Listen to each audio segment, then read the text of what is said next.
কেউ কথা বললেন না। টুম্পা আর বল্টু একসাথে ঘুমাচ্ছে, দিলাম ফুটা করে। এদের সকাল হয়ে গেছে, এখনও ঘুম ভাঙে না। এখন দেখি এদের ঘুমটা ভাঙে কি না। একটু লাডিয়ে নিয়ে আনে, একটু মাজা দিতে হবে। মাজা দিলে তাহলে ওখানে একটু গোসল দিয়ে উঠতে হবে ওদের। দাঁড়াও, যাও যাও, একটু মাজা যাও যাও। ওইদিকে চাপতেছে নাকি? যাই দেখি ওইদিকে, দৌড় দাও দৌড় দাও। চাপতেছে, একটু আর একটা ফুটা করে দেই। আরেকটা ফুটা করে দিলে তাড়াতাড়ি ঘুমটা ভাঙবে। বাহ, একটু নড়ানড়ি হচ্ছে, মনে হচ্ছে জাগনা পাবে কি। এই তো দেই, আর একটা ফুটা করে দেই।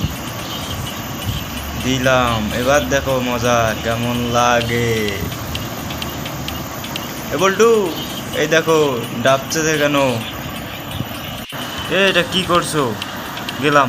এ বল্টু ধরো, বল্টু বল্টু ধরো ধরো, বাঁচাও বাঁচাও।